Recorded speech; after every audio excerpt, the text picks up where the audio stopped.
হেনা add হবে? Good. ওর ইচ্ছা হয়েছে প্রোটিন ট্রিটমেন্ট করবে, তাহলে ওটাতে কি হেনা অ্যাড হবে? হবে না। নরমাল একটা চুলে যদি প্রোটিন ট্রিটমেন্ট আমরা করতে চাই তাহলে সেখানে কি করতে হবে? হেনা একটু অ্যাড করতে হয়, কারণ না হলে আমরা প্রোটিনের জন্য প্রোটিনের উৎস যেটা আমাদের ডিম দিতে হয়, তাই না? প্রোটিন যেটা একদম ন্যাচারাল যে প্রোটিনটা সেটা দিতে হয়। তো আর কি দিতে হবে? আমাদের প্রোটিনের মধ্যে শিকা গাই গুঁড়া এগুলো দিতে হয়, যেটাকে আমরা অর্গানিক ট্রিটমেন্ট বলবো। তো এই যে ইনগ্রেডিয়েন্টস গুলোকে কি একসাথে করার জন্য আমরা যখন এটা লিকুইড ফর্মে নিয়ে আসব, একসাথে করার জন্য একটু হেনা ডাস্ট আমরা আগে দিতাম। কিন্তু কি হচ্ছে, এখন রেগুলারই কি করছে, ক্যারাটিন করছে, বুটক্স করছে, রিবন্ডিং করছে, তাই না? Plus colour. তো ওখানে আমরা হেনা ডাস্ট দিতে পারি না, কারণ হেনা ডাস্টটা দিলে কি হবে, প্যাকটা সুন্দর হয়, স্মুথ হয়, কিন্তু চুলে যারা ব্লন্ড কালার কি হবে, রং এসে যাবে। রিবন্ডিং চুলে কি হবে, চুলটা কোটিং হবে, কোটিংটা নষ্ট হয়ে যাবে। এই জন্য আমরা প্রোটিন ট্রিটমেন্টের প্যাকটা আলাদা করেই তৈরি করি। আগে প্রোটিন প্যাকের মধ্যে, আগে যারা পার্লার আছে তাদের কিন্তু জিজ্ঞেস করো, আগে প্রোটিন প্যাকের মধ্যে হেনা অ্যাড করা থাকতো। এখন প্রোটিন প্যাকের মধ্যে হেনা অ্যাড করা নাই। তোমরা যদি প্রয়োজন মনে করো হেনা দিতে পারো। এখন প্রশ্ন হলো, হেনা না দিলে কি হয়? চাকা চাকা হয়ে যায়, তাই না? তো সেই জন্য আমরা কি করি, ডিম, নিয়ম অনুযায়ী ডিমের হলুদ অংশ দিতে হয়, কিন্তু যেহেতু ছাকা ছাকা হয়ে যায়, কেমন জানি পেস্টটা কি হয় না, স্মুথ হয় না। এই জন্য আমরা কি করি, ডিমের সাদা অংশটাও দিই। ডিমের সাদা অংশটা দিলে সবসময় মনে রাখবা, আমরা যখন ডিমের সাদা অংশটা দিব, তখন কিন্তু ডিমের সাদা অংশ স্কিন পলিশের কাজ করে, হেয়ার পলিশেরও কাজ করে। কি তোমরা তো টপ দিয়ে পাঠাইছি না, কম নিয়ে আসছো। একটা খুব গুরুত্বপূর্ণ কথা, সেটা হচ্ছে ডিমের সাদা অংশটা কি করে জানো? ডিমের সাদা অংশটা যখন শুকায় তখন কিন্তু এক ধরনের কি থাকে, আস্তর পড়ে, তাই না? সাদা সাদা। অনেকে ওটা কিন্তু খুশকি মনে করে, আবার ভালোভাবে ওয়াশ না করলে ওটা কিন্তু আসলে খুশকির কারণ হয়ে যায়। তো সেই জন্যই আমরা কি করি, শাওয়ার আইটেমগুলো, শাওয়ার আইটেম কি, টক দই কিংবা ভিনেগার কিংবা লেবু, এই তো আমাদের সমস্যা শেষ, সমাধান হয়ে গেল।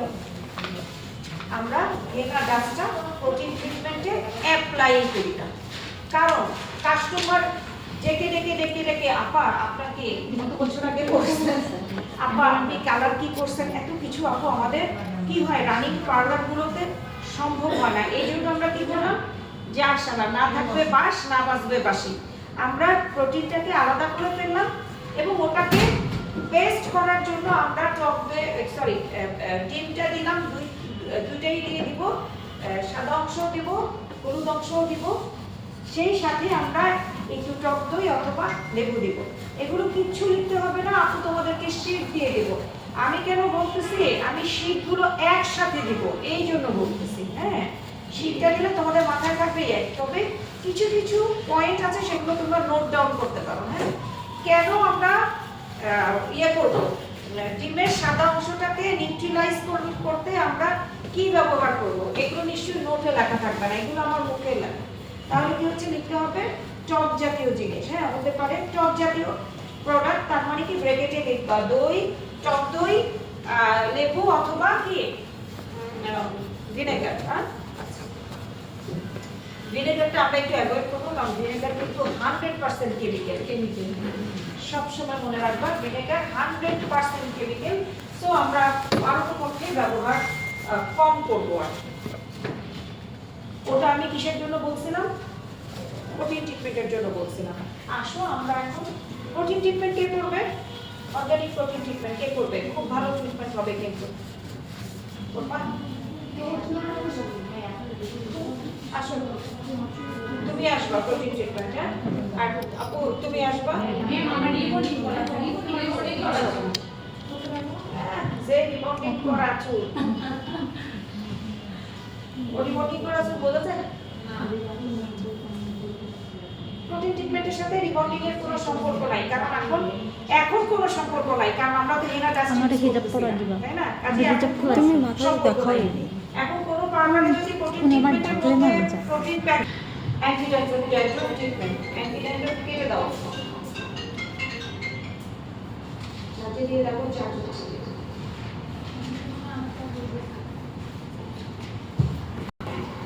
খুবই ইম্পর্টেন্ট একটা যে আমরা যে ভয় পাই খুশকি, এই খুশকিটা কেন হয়? খুশকি আসলে কি? এটা ঠিক আছে, বাধা ছিল মাথার খুলি কিংবা ত্বক, মাথার ত্বক হলো আমাদের পুরো বডি, তো আমাদের স্কিন দিয়ে কভার করা, আলহামদুলিল্লাহ আমাদের মাথাটা যেটা দিয়ে কভার করা সেটা হচ্ছে কি মাথার ত্বক না, আমরা খুলিটাকে কি বলছি মাথার খুলিটা, এটা ত্বক দিয়ে তো কভার করা, তাই না, স্কিন দিয়ে। তো ওখানে এক ধরনের ছত্রাক বা জীবাণুর সংক্রমণ হয়। এই সংক্রমণটা কেমনি হয়? এমনি হয়, আমার তো হয় না, তোমার কেমন হচ্ছে? ডাস্ট থেকে। এটা একটা কারণ, রিজন এটা মানে একটা কারণ, কিন্তু মূল কথা হচ্ছে আমাদের ন্যাচারাল সেবাম। এটার জন্য দায়ী ন্যাচারাল সেবাম। তুমি কিন্তু এই যে মোহাম্মদপুর ব্রাঞ্চটাকে ট্যাগ করো, মোহাম্মদপুর ব্রাঞ্চকে ট্যাগ করো না, ওটা আমার ইনস্টিটিউট না। আচ্ছা দিতে পারো, ট্যাগই তো করতেছো, অসুবিধা। আমাদের ন্যাচারাল সেবাম যেটা হবে তেল, মাথার তেলটা কালকে বলেছিলাম লাস্ট দিন, তো এই সেবামটা যখন, এটা কিন্তু ন্যাচারাল ওয়েতে কিন্তু হবে, এটা না হলে কিন্তু আবার প্রবলেম, হেয়ারটা ড্রাই হয়ে যায়, তাই না? এই ন্যাচারাল সেবাম প্রডিউস হতে হতে এই সেবামটা কি করে চুলের উপরের অংশে চলে আসে, তাই না? নিচের অংশ থেকে কি উপরের অংশে চলে আসে? নাকি বেশি যখন প্রডিউস হয় তখন নিচেও থাকে উপরেও আসে, তাই তো? তেল কি করে? তেল তো আর পানির মতো না, কচু পাতার পানির মতো না যে বিন্দু হচ্ছে ওটা আবার ওই পুরোটাই আবার সরে যাচ্ছে, তা তো না। কি করতেছে এখানে যখন হচ্ছে এইটা থেকেই কিন্তু ওখানে যাচ্ছে, তার মানে তেল কিন্তু কি হচ্ছে আমাদের অয়েল গ্ল্যান্ডটাকে কভার করে যখন আর ধরে রাখতে পারে না তখনই কিন্তু ওভারফ্লো হচ্ছে, তাই না? ঠিক ওই মোমেন্টে ওয়ার্কিং লেডিরা যারা আছে, বাইরে যাচ্ছে, বাইকে করে যাচ্ছে, রিক্সা করে যাচ্ছে, কিংবা গাড়িতেই যাচ্ছে, ওটা ইয়ে না, কি হচ্ছে আমাদের স্কাল্প ঘামছে, সোয়েট করছে এবং ধুলা গুলো কি করছে ক্যাচ করছে। শুকনো জায়গায় ধুলা বসলে আমরা ফু দিলে কি হয়? এটা উড়ে যায়, ফু দিলে কি হয়? উড়ে যায়। কিন্তু ভেজা জায়গাতে ধুলা যখন বসে তখন মোছা ছাড়া, রাব করা ছাড়া কিন্তু উঠে না, উঠে না। আর তেল জাতীয় গ্রিস টাইপের জিনিসে যখন আমাদের ধুলা বসে, ময়লা বসে, ওটা আরো বসে থাকে। ইঁদুর মারার ওষুধ দিচ্ছ তোমরা কখনো? কি বলে ওটা, ট্যাবলেটে করে ইঁদুর মারার ওষুধ থাকে না? হ্যাঁ, আঠা, যদি কি হয় এমন ভাবে আটকায় আমাদের মাথার স্কাল্পটা ঠিক এরকম, একদম ইঁদুর মারার আঠা যেরকম আমরা ধরার জন্য দেই, ঠিক সেরকম আমাদের ন্যাচারাল সেবাম আমাদের স্কাল্পে ওভারফ্লো যখন হয় তখন এমন পজিশনে থাকে, তখন যদি আমরা নরমালি কোনো মেহেদিও দেই কিংবা নরমালি কোনো দেখা যায় আমরা স্পাও দেই, তখনও কিন্তু এভাবে আটকায় ধরে যদি আমরা প্রপার ওয়াশ না করি, তাই না? আর ধুলা বালুটা তো ওটা আটকায়। এই পুষ্টিগুলো কিন্তু অন্যখানে যেখানে ধুলা থাকে না কিংবা মানে ওয়েদার ভালো থাকে কিংবা ওই মানে ঘেমে যাওয়ার মতো ওয়েদার থাকে না, তখন কিন্তু তাদের কিন্তু হয় না। তো এই খুশকিটা জীবাণু কিভাবে সংক্রমণ করে বুঝতে হবে। তো খুশকিটা কিন্তু আমাদের স্কাল্পে ড্রাই একটা সেল, শুকনো হতে হতে হতে হতে হতে হতে এটা কি হয়, ওই চামড়া উঠে, হ্যাঁ এই যে এরকম সেলগুলো দেখছো আমার, মানে আমার স্কিনটা অনেক ড্রাই হয়ে গেছে। ওয়েট ভিজানোর পরে ওই স্কিন যত তুমি স্ক্র্যাচ করো, স্ক্র্যাচ করবে না। তাহলে ওটা কেন হচ্ছে? আমাদের সেলের উপরে ড্রাই অংশটা কি হয়, ডেড সেল, ওটা উপরের দিকে উঠে, ওটা উঠে পড়ে কি ওই যে ন্যাচারাল সেবাম যেখানে গ্রিজের মতো আটকায় আছে থাকে না, ওখানে উপরে বসে এবং ভালোভাবেই বসে যায়। তাহলে এই সেলের সাথে, সেলের স্কিনের সাথে ওটা তো অ্যাডজাস্ট হয় না, ওটা তো আর কি হয় না, মসৃণ মতো ওটা তো বসে না, ওটা উঠা উঠা হয়ে থাকে, তাই না? আর এই কারণে আমাদের চুল যখন আমরা ধুই ওটা কি হয় থাকে, আবার যখন শুকায় তখন চুলের উপরে বেশি ওঠে। ওটা কিন্তু ক্ষতিকর না, যেটা গ্রিজের উপরে বসে পার্মানেন্টলি সেট হয়ে গেছে যে আমি বসলাম তোরা আমাকে উঠাতেই পারবি না, ওটাকে আমরা বলবো সংক্রমণ। খুশকি কম বেশি সবার মাথায় আছে, কিন্তু একটা হচ্ছে বসে থাকা আর একটা হচ্ছে উপরের অংশে থাকা। তো বসে যে থাকবে সে বসতে বসতে কি করে এমন ভাবে বসে পার্মানেন্ট জায়গাটা নিয়ে নেয়, ওটাকে আমরা বলবো সোরিয়াসিস।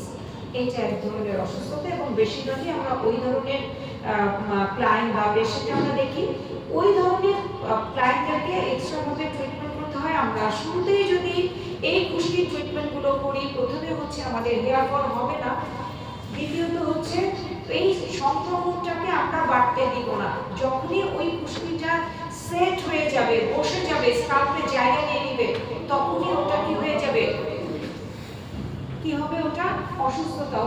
ওটা কিন্তু এক ধরনের হেয়ার ট্রিটমেন্ট, তার মানে আমাদের স্কিন হেয়ার ট্রিটমেন্টের মধ্যে এটাও একটা কিন্তু ডিজিজ, যেটা আসলেও পরিপূর্ণভাবে তাড়াতে, ওই খুশকি পরিপূর্ণভাবে তাড়াতে অনেক কষ্টের। আমরা ট্রিটমেন্টের ক্ষেত্রে হাই, মিডিয়াম, লো এই তিনটা শ্রেণী পার করি। যেমন কি লো কখন পার করবো, যখন কিনা দেখবো হচ্ছে খুশকিটা কম, সেটা কিন্তু কি লো রিস্ক, একটু মাঝারি সেটা হাই রিস্ক, একটু কম একটু বেশি সেটা কিন্তু সরি মাঝারি এ, আর হাই রিস্ক এইচ। তার মানে একদম সোরিয়াসিস যখন হয়ে যাবে ওটা একদম হাই, ওটা কিন্তু তখন আর আমাদের হাতে নাই, ওটা চলে যাবে ডার্মাটোলজিস্টের কাছে। তাহলে কোন পর্যায়ে এসে আমি বলবো হচ্ছে ওটা হাই রিস্কে, তার আগে আমরা জেনে নিই খুশকি কেন হয়, কি কারণে হয়। যেমন এখন এই পর্যন্ত তোমরা কিন্তু বুঝে গেছো খুশকি কি কারণে হয়, বা কি মাথার খুলির ত্বকে এক ধরনের সংখ্যা তেইশ জীবাণু সংক্রমণ বা সংখ্যায় বেশি হলে, কি সংখ্যায় বেশি হলে, খুশকিটার সংখ্যা যদি অনেক অনেক হয় তখন কি হয়, এটাকে তেল গ্রন্থি থেকে তেলের উপাদান বেশি পরিমাণে নিঃসরিত হলো, কিছুক্ষণ আগে বললাম না। আচ্ছা, আর কি অনেকে বংশগত খুশকিতে আক্রান্ত থাকে, আমার হয়েছে, আমার ছেলের হয়, কাজের মেয়ের আছে এবং ওটা বংশের মধ্যে পড়ে না, ও চিরুনি ভুলবশত আমি মাথায় দিলাম, কিংবা আমি চলে আসার পরে ও আমার ড্রেসিং টেবিলে আমার ভ্যানিটিতে গেল, গিয়ে দেখলো ওরে বাবার বাবা দাদুতে এত সুন্দর চিরুনি, কাঠের চিরুনি, দেখি তো একটু আমি আশ্রয় দিল দাদুকে দেখতেছি কিনা, এবং আশ্রয় কি করতেছে ওই চিরুনি রাখছে, ওর খুশকি থেকেও কিন্তু আমার হচ্ছে, এটাকে বলে সংক্রমণ। ঘা যেরকম এক জায়গা থেকে কোষ পাঁচরা যেরকম সংক্রমিত রোগ, হ্যাঁ এটাকে আমরা কি বলি, সংক্রমিত রোগ। এটা হচ্ছে কি একজন থেকে ছোঁয়াচে রোগ, একজন থেকে খুশকিটাও কিন্তু ছোঁয়াচে রোগ। শুধু তা না, তোমার চুলের খুশকি কিন্তু তোমার সন্তান, তোমার হাজবেন্ড যাদের সাথে লাগবে তাদের কিন্তু হবে। আমরা খুশকিকে মাথায় নেই না, কোষ পাঁচরাকে মাথায় নেই, কিন্তু খুশকিটাকে আমরা মাথায় নেই না, হ্যাঁ, কিন্তু এটা কিন্তু অনেক বেশি ইম্পর্টেন্ট, কারণ এটা কিন্তু আরেকটা ওয়ে একজন থেকে আরেকজনের খুশকি ছড়ানো।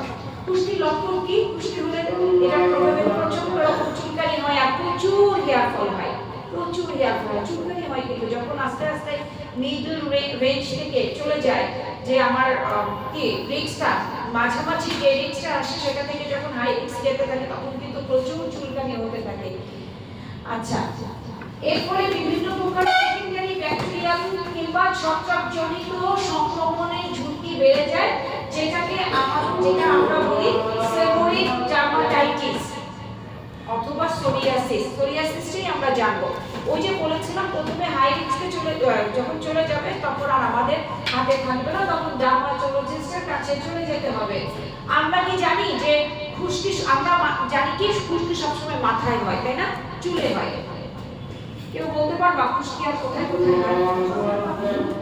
পাপড়িতে হয়, ব্রুজে হয়, তার মানে গ্ল্যান্ড, অয়েল গ্ল্যান্ড যে যেখানে থাকে সেটা মুখেও হয়।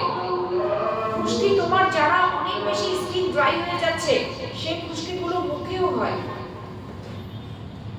সাধারণত মাথার ত্বকে, মুখে, বুকে কেন লোম থাকে, চোখের পাপড়ি, নাকের দুই পাশে দেখছো হচ্ছে, কারণ ওই জায়গাগুলো আমাদের কিন্তু অয়েল গ্ল্যান্ড, অয়েল নিঃসৃত হয় বেশি। সো যেখানেই তোমার তেলের প্রভাবটা প্রডিউসটা বেশি হবে সেখানেই খুশকি হওয়ার চান্সেস থাকে যদি তুমি ক্লিন না করো। মাথায় কেন বেশি হয়? মুখ আমরা 3 বার 4 বার 5 বার ধুই, মাথাকে অতবার ধুই? অনেক কবির সাথে মাথা বললাম, অনেকেই একদিনে মাথা ধোয় না, শীত আসতেছে 7 দিন পরে গোসল করতে, এগুলো সব অনেকে আছে গলা পর্যন্ত পানি দিয়ে ধুবে, এটা হয় না। শুধু ওয়াটার ওয়াশে কিন্তু চুলের খুশকি যায় না, নো অ্যান্ড নেভার। তার মধ্যে আমার বাসায় একজন আছে, উনি সবচেয়ে বেশি সে গোসল করে, কোনো শ্যাম্পু ট্যাম্পু কোনো কিছু করে না, সে ইয়ে করে খুশকিতে ভরা।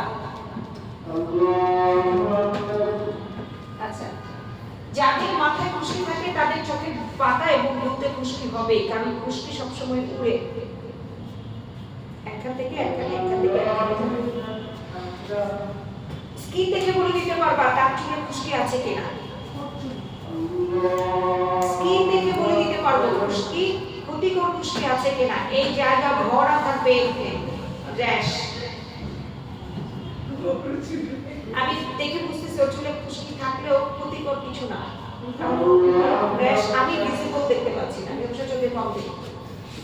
তো যাই হোক, এই জায়গাগুলোতে বললে কি হবে, কি হয় অনেক সময় খুশকির কারণে কি হয়, চুলকায়, চুলকাতে চুলকাতে কি হয়, স্কাল্প গুলো উঠে যায়, আমাদের স্কিন গুলো উঠে যায়, হাতের খোঁচার মধ্যে উঠে যায়, চুলকাইতেই থাকি, চুলকাইতেই থাকি, তখন এটা ব্লাড বের হয় এবং ওটা আরো বেশি সম্পূর্ণ। বুঝতে পারছেন? তো খুশকি হলেও মাথা খুব ভালো করে হাত কিছুতে চুলকানো যাবে না। প্রতিরোধের উপায়, খুশকির একমাত্র প্রতিরোধ করতে হবে প্রাথমিক অবস্থায় যেটা, সেটা হচ্ছে অ্যান্টি ড্যান্ড্রফ শ্যাম্পু। আমি কিন্তু ব্র্যান্ডের নাম বলবো না, একটাও অ্যান্টি ড্যান্ড্রফ শ্যাম্পু না, প্লিজ, একটাও অ্যান্টি ড্যান্ড্রফ শ্যাম্পু না, anti dandruff medicated shampoo use করতে হবে। তার মানে ওই শ্যাম্পুটা শুধুমাত্র তোমার স্কাল্প ট্রিটমেন্টের জন্য, তোমার স্কাল্প থেকে খুশকিগুলো সরানোর জন্য হচ্ছে। অমুক নিয়ে অ্যান্টি ড্যান্ড্রফ শ্যাম্পু ঘরের থেকে চুলকালে খুশকিটা নামায়া করে এরকম করে আপনি ওই অ্যান্টি ড্যান্ড্রফ শ্যাম্পুটা দিবেন, চুল কি সুন্দর গার্লফ্রেন্ড এসে হাতে করে নিয়ে যায় কিংবা বয়ফ্রেন্ড এসে হাতে কত সুন্দর আমরা অ্যাড দেবেন। এটা একদমই একটা পাবলিসিটি মার্কেটিং এর জন্য করা হয়। আমাদেরকে যেটা করতে হবে সেটা হচ্ছে এই শ্যাম্পু, কিটোকোনাজল শ্যাম্পু অথবা জেন্সেল শ্যাম্পু, একদম লিখে ফেলো, লেখা আছে যদিও শীটে আছে। এই জেন্সেল শ্যাম্পুটা আমাদের স্কাল্প ট্রিটমেন্টের সময় শুধুমাত্র স্কাল্প থেকে খুশকিগুলো সাথে সাথে আলগা হয়ে উপর দিকে উঠে যায়। এই দুটো শ্যাম্পু ছাড়া কোনো মেডিকেটেড শ্যাম্পু আবিষ্কৃত হয়নি খুশকিটাকে রিমুভ করার জন্য, কোনো শ্যাম্পু না, ঠিক আছে? তাহলে এই দুটো শ্যাম্পু কি আমাদের কি শ্যাম্পু, মেডিকেটেড শ্যাম্পু, যেটা কিনা আমাদেরকে খুব বেশি খুশকি হলে কিংবা স্কাল্প টাচ করে ফেললে খুশকিতে তখন দিতে হবে। এটা আমি চিকিৎসা আগেই বলে দিলাম। এছাড়া কি কি করতে হবে ওটা আমরা বলি। এখানে আমাদের প্রতিরোধ করার জন্য কি কি করতে হবে, খুশকি ব্যবহার করতে হবে এবং প্রতিদিন চুলে পরিমিত শ্যাম্পু ইউজ করতে হবে। শ্যাম্পু কি ইউজ করবা, কেন ইউজ করবা, কারণ ওই যে আমাদের অয়েল প্রডিউস যেটা হয় শ্যাম্পু করলে ওটা কি হয়ে যাবে, ক্লিয়ার হয়ে যাবে। এছাড়াও আমাদের শ্যাম্পু করার সময় আমরা যে হেয়ার ম্যাসাজ করি না, এতে কি হবে, স্কাল্পের তালুতে স্কাল্পে যে খুশকিগুলো লেগে থাকে সেই খুশকিগুলো কি হয় খুব তাড়াতাড়ি নরম হয়ে উপরে উঠে যায়। তখন আমরা যখন চিরুনি চুল শুকানোর পরে চিরুনি যখন করি কিংবা ব্রাশ যখন করি, চিরুনির সাথে লেগে খুশকিগুলো বের হয়ে আসে। সো যাদের খুশকি অল্প স্বল্প আছে প্লিজ তারা রেগুলার বেসিসে শ্যাম্পু এবং স্কাল্প থেকে সরিয়ে একটু কন্ডিশনিং করতে হবে কিংবা মাস্ক অ্যাপ্লাই করতে হবে। কেন আমি বলছি মাস্ক অ্যাপ্লাই করতে হবে কিংবা কন্ডিশনার, রেগুলার শ্যাম্পু করলেও কিন্তু চুলটা ড্রাই হয়ে যায়। কিন্তু আমাদের দেশে এখন এটা এত বেশি ডাস্ট থাকে যে আমরা রেগুলার শ্যাম্পু না করলে আমাদের চুলের টেক্সচারটা ভালো লাগে না, আচ্ছা আচ্ছা মনে হয়। সো রেগুলার শ্যাম্পু এবং সেই সাথে যখন আমি কন্ডিশনার ইউজ করব স্কাল্পে টাচ লাগানো ছাড়া, তখন কি হবে আমাদের চুলটা অনেক বেশি সফট থাকবে। সো যখনই শ্যাম্পু তখনই কন্ডিশনার, এরপরে কি করতে হবে, ধুলাবালি থেকে ই করার জন্য স্কার্ফ করতে হবে।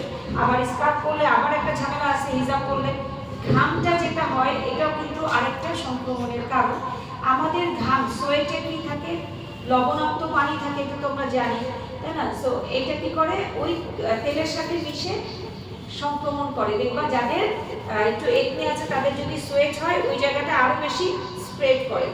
আচ্ছা, খাদ্য অভ্যাসের পরিবর্তন, এটা আমরা এমনি লিখি, তারপরে বলি যে তেল জাতীয় খাবারগুলো খাবেন না, কারণ এমনিতেই আপনার এত তেল বেরোচ্ছে মাথা দিয়ে। সো তেলগুলো আপনি অ্যাভয়েড করবেন, তাতে আপনার ব্লাডেও আপনার ব্লাডের যে ইয়েগুলো থাকে সেগুলো চেঞ্জ হবে। আচ্ছা, এরপরে হচ্ছে পরিষ্কার পরিচ্ছন্নতা, খুব ইম্পর্টেন্ট। পুষ্টিটা থেকে মুক্ত থাকার জন্য পরিষ্কারের মধ্যে সবার আগে যেটা সেটা হচ্ছে তোমার টাওয়াল, তোমার গামছা আলাদা। এবং পুষ্টি যতক্ষণ হবে, ট্রিটমেন্ট যতক্ষণ চলবে, আমি কিন্তু সিরিয়াসলি বলছি, তা মাথায় টাওয়াল ইউজ না করাই ভালো। কি করবা? গামছা। কেন? ওটা প্রতিদিন ওয়াশ করি। এবার একমাত্র গামছায় কিন্তু পাতলা থাকে, আমি গামছার কথা বলছি, এটা আমি কটন ফেব্রিকের কথা বলছি, গামছা না বলে পাতলা কোনো কাপড়ও হতে পারে, তাই না? একদম সুতির পাতলা কাপড় থাকে না, ব্লাউজ বানাই আমরা, এই টাইপের কাপড় হতে পারে, কিংবা কি বলে ওই যে লাল শাক কাপড়ের মতো কিছু থাকে না, পাতলা কাপড়, ওগুলো হলেও ভালো হয়। ভিতরে ভিতরে আমরা পানি সোকিং করতে পারি এবং সেই সময় পুষ্টিটা ট্রান্সফার হয়ে কি হয়ে যায়, ওই টাওয়ালে হয়ে যায়। ওই টাওয়াল মানে ওই ফেব্রিকটুকু ওয়াশ করতে আমাদের কি লাগে না, সময় লাগে না। টাওয়াল কি প্রতিদিন ওয়াশ করা যায়? হোটেলে যায়, 5 স্টার হোটেলে থাকে, মাথায় কোনো রকম বসলাম না, নিচে ফেলে দিই, যা 7,000 8,000 টাকা দিয়ে থাকতেছে প্রতিদিন, কিন্তু বাসায় তো সম্ভব হয় না। তাহলে আমাদের ছোট কটন ফেব্রিকটা আমাদের নিতে হবে, যাতে পানি সোকের সাথে সাথে এরকম করে যখন করবো খুশিগুলো উঠে আসবে। আমরা ভেজা চুল বেঁধে রাখি, এটা বাঁধা যাবে না, খুশকির জন্য খুবই খারাপ। আর হচ্ছে চুল ভালো করে মুছে নিতে হবে এবং ধীরে ধীরে মোটা দাঁতের চিরুনি দিয়ে আঁচড়ে নিতে হবে, এটা কিন্তু করতেই হবে, তাহলে আস্তে আস্তে খুশকিগুলো একদম হাই রিস্কে যাবে না। চিকিৎসা তো তোমাদেরকে বললাম, ওই শ্যাম্পুটা কিভাবে ইউজ করবো সেটাও বলে দিচ্ছি। 2-3 মিনিট 5 মিনিট অপেক্ষা করতে হবে খুশকিটাকে নরম করার জন্য, এরপরে মাসাজ করে ধুয়ে ফেলতে হবে।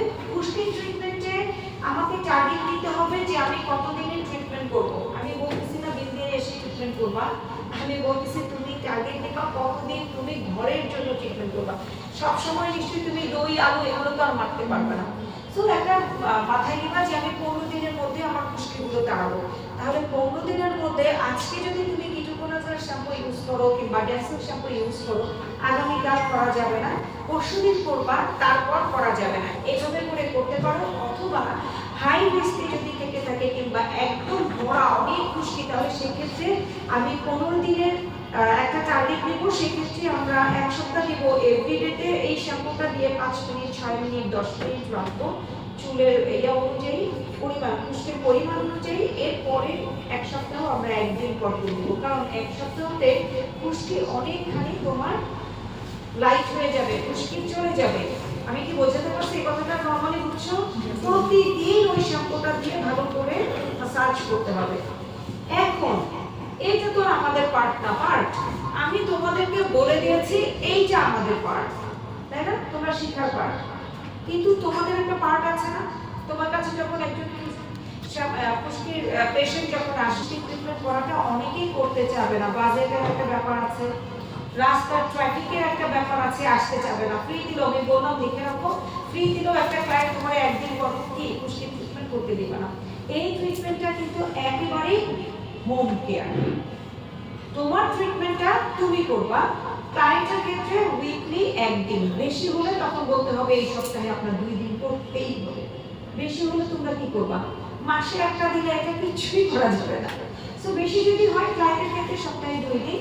কিন্তু তোমরা যারা বাসায় করবা, মানে বাসায় মানে তুমি নিজেদের খুশকি নিজে তাড়াবা, তখন কিন্তু অবশ্যই একদিন পর পর, মানে সপ্তাহে 3 দিন। এতটুকু বুঝছো? ক্লায়েন্টের জন্য যখন তোমরা সার্ভিস প্রোভাইডার সার্ভিস দিবা তখন কি হবে? সপ্তাহে একদিন। যখন তুমি নিজে সার্ভিসটা নিবা, নিজেটা নিজে নিবা, তখন কিন্তু অবশ্যই কি একদিন পর পর।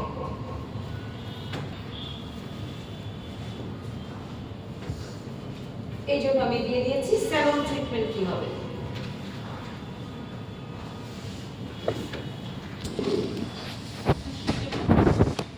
আমরা প্রথমে কি করব? চুলটাকে ভালো করে আঁচড়ে নিব। প্রথমে কিন্তু আমরা এটা ওয়াশ করব না। কেন করব না? কারণ আমরা তো অয়েল ম্যাসাজ করবই। যদি বেশি গ্রিজি থাকে তখন সেই ক্ষেত্রেও ছাড়া নরমালি আমরা কি অয়েল ট্রিটমেন্টের মধ্যে কিংবা অয়েল ম্যাসাজে আমরা কি শ্যাম্পু করব? যদি বেশি গ্রিজ থাকে 3-4 দিন, ভবিষ্যতের মতো 3-4 দিন ওরা কি করে নেই, চুল ধুয়ে নেয় কিংবা একদম গ্রিজ, সেই ক্ষেত্রে ছাড়া ধরবো না। তো তেলটাকে আমরা কি দিয়ে প্রসেস করব? ভিটামিন ই ক্যাপসুল তো দিবই, লেবুর রস, 2 ফোঁটা এসেনশিয়াল অয়েল থাকলে দিবা, না থাকলে নাই। কারণ এটা কেন দিতে হয়? অনেকেই তেলের গন্ধটা নিতে পারে না।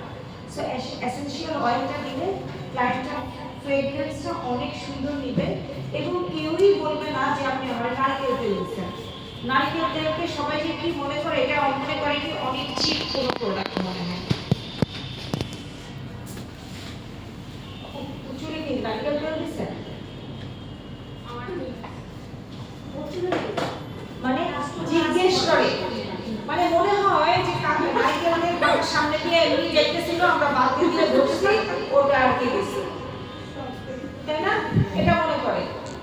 আমি ওই ক্লায়েন্টকে বলতে চাই, তাহলে আপনার জন্য আমরা তেল দিব, ক্যাস্টর অয়েল দেব, ক্যাস্টর অয়েল দিব, সারা 10 দিন ধুয়ে কি করতে পারবে।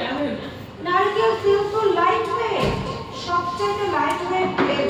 ওটা আরো পিউরিফাই হয়ে আরো লাইট ফর্মুলায় আমাদের কাছে জুড়ি নিয়ে আসে, প্যারাসোল নিয়ে আসে, তাই না? কেন নারকেল তেল না? তারপরে হচ্ছে কি বলে, কোকোনাট অয়েল, অলিভ অয়েল, আর খুব ভালো হয় যদি কালি যেটা দেওয়া যায়, কিন্তু রংটা নষ্ট হয়ে দেখে আমরা দেই না। আমন্ড অয়েলও দিতে পারো, 1:1 একসাথে করে মিশিয়ে জারে করে ভালো করে ঝাঁকিয়ে নরমাল টেম্পারেচারে কিংবা ফ্রিজের টেম্পারেচারে নরমাল করে রাখলেও অনেক সুন্দর হয়। এরপরে তোমরা খালি নিবা, ঢালবা, আর খালি কি করবা, ভিটামিন ই ক্যাপসুল মিলাবা। আমরা কিন্তু অয়েল প্রসিডিউর করে মানে তৈরি করে রাখি। আমি 3-4টা মিশাবো।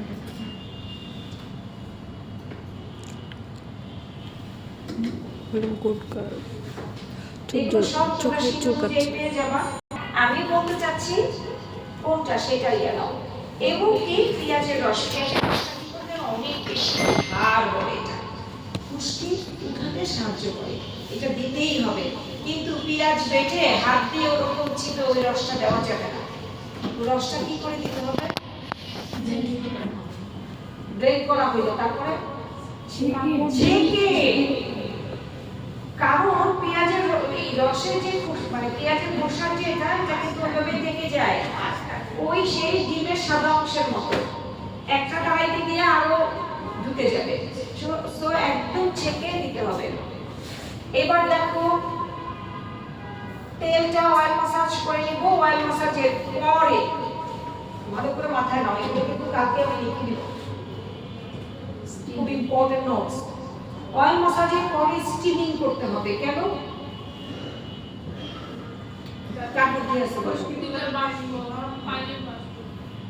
স্টিম তো পানির বাষ্প, আমরা তো জানি। এটা কেন করবো? আলগা হয়ে যাবে। মানে ওই যে আমরা তেলটাকে আমরা রেডি করলাম কিসের জন্য? ইয়ের জন্য, মানে মাসাজের জন্য রেডি করলাম। ওটার ভিতরে যে আমরা পেঁয়াজের রসটা দিলাম, আমরা কি দিলাম, লেবুর রসটা দিলাম, ওটা স্কাল্পের ভিতরে পৌঁছাই দিতে হবে স্টিমের মাধ্যমে। তেল কখনোই আমাদের কিসের ভিতর ঢুকবে না, স্কিনের ভিতর ঢুকবে না। কিন্তু তেল আর পানি একসাথে করে দাও, দেখবে স্কিনের ভিতরে, লোমকূপের ভিতরে ঢুকে যাবে। সো আমরা স্কাল্পের ভিতরে ঢুকানোর জন্য স্টিমটা দিব 5 মিনিটে, যাতে পুষ্টিগুলো। এরপরে স্টিম থেকে সরিয়ে আমরা সাথে সাথে চিরুনি দিয়ে আঁচড়াবো। মোটা দাঁতের চিরুনি না, ওটা কিন্তু মিডিয়াম যে ইয়া হয় ঠিক হয় সেই টিকের টকটাকে ই করতে হবে, কারণ আমাকে প্রতিটা চুলের গোড়া থেকে খুশকিগুলো আগে উঠায় নিতে হবে। তো এটা করে আমরা কি করব, অ্যান্টিডেন্টাম শ্যাম্পু দিয়ে ধুবো। ওটা কিন্তু আবার ওই ফিটোপিটার জল না, ওটা নরমাল শ্যাম্পু হতে পারে, কিংবা বাসায় যদি করো তাহলে ড্যান্সার শ্যাম্পু অথবা কিটোকোনাজল শ্যাম্পু দিয়ে তোমরা করতে পারো, অনেক ভালো একটা কাজ হয়। এরপরে আসতেছে হেয়ার প্যাক। এই হেয়ার প্যাকটা আমরা কি করব, টক দই। এই হেয়ার প্যাকে আমাদের কি থাকবে, ডিমের সাদা অংশ। এই হেয়ার প্যাকে কি থাকবে, লেবুর রস থাকবে। এই হেয়ার প্যাকে কি থাকবে, এসেনশিয়াল অয়েল থাকবে, গন্ধের জন্য এসেনশিয়াল অয়েল। কোনো সময় skin texture, hair texture change করে না, ওটা ফ্রেগ্রেন্সের জন্য দেই। এরপরে কটন প্যাড দিয়ে খুব ভালো করে আমাদেরকে প্রতিটা একদম কি সেকশন করে আমাদের লাগাতে হবে। এটা হচ্ছে এক। আর এটা হচ্ছে আরেকটা, পেঁয়াজের রস, নারকেল তেল, লেবুর রস, শুধু এটাই আমরা কটন প্যাকে দেব। সবচেয়ে পপুলার ট্রিটমেন্ট হচ্ছে টক দই। অরিজিনাল টক দই যে প্যাকটা, এটাতে খুব দ্রুত কি হবে, ওর খুশকিটা চলে যাবে। আমরা কালকে ওর কাছ থেকে রিপোর্টটা জানতে পারবো। কে জানি আসবে, ও তুমি, হ্যাঁ, রিপোর্টটা নিব। তাহলে কেউ দুইজন, আমাদের এই গ্রুপ থেকে দুইজন আসবে। ও সরি, একটু শেষ করে দেই। চুল শুকানোর পরে ওজন দিতে হবে। আমরা কিন্তু ওকে এই প্যাকটা দিয়ে আমরা ক্যাপ দিয়ে ছেড়ে দেব। ছেড়ে দিয়ে কালকে আমরা কি করব, ওজন কিভাবে দিতে হয় দেখবো। কারণ আমি চাই এই প্যাকটা ওর মাথায় থাকুক, এই প্যাকটা ওর মাথায় রাখতে হবে। তো অতক্ষণ রাখলে আমাদেরকে রাত 10টায় যেতে হবে। মিনিমাম কতক্ষণ রাখতে হবে? এটা চেকিং এর উপরে না, বাইরে তো তোমার ক্ষতির কিছু নাই, এখানে তো ক্ষতির কিছু নাই। 2-3 ঘন্টা রাখো। পার্লারে তো আমরা এতক্ষণ রাখতে পারি না। বেশিরভাগ সময় করি কি, আমরা দিয়ে বলে যাব এরকম ওয়াশ বাসায় করতে পারবেন বা কিছু, কেন অনেকক্ষণ রাখলে ভালো, তখন বলে যে আমরা প্রচলিত করে দেব। আবার কেউ যদি বলে না, তাহলে মিনিমাম 1 ঘন্টা, আধা ঘন্টা থেকে 1 ঘন্টা ওই প্যাকটা ভিতরে ঢুকতে হবে, স্কাল্পের ভিতরে ঢুকতে হবে। যতক্ষণ আমরা রাখবো শুকানো পর্যন্ত অতক্ষণ ভালো। এরপরে আমরা ধোয়ার পরে আমরা শ্যাম্পু, কন্ডিশনার, এরপরে দিয়ে লাইট একটা দেবো, সিরাম দেবো, এরপরে আমরা ওজন দিয়ে দেবো। হ্যাঁ, এখন এই গ্রুপ থেকে একজন আসবে, তুমি আসো এখানে। এই গ্রুপ থেকে দুইজন এসে শুধুমাত্র আমাকে তেলটা প্রিপেয়ার করো।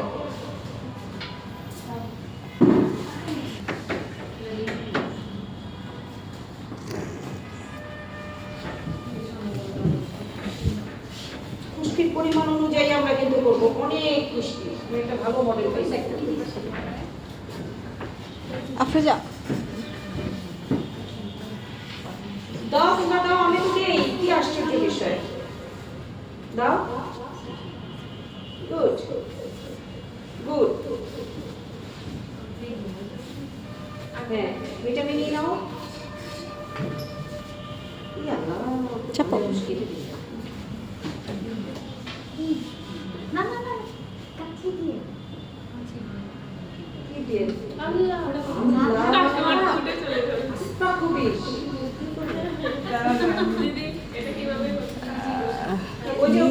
চাপো।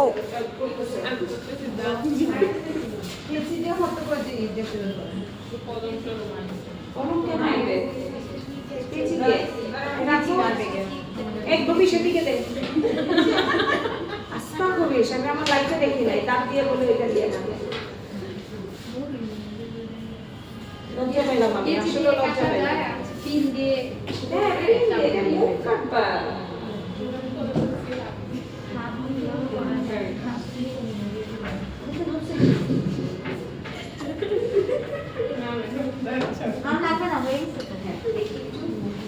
এবার এই যে দেখো,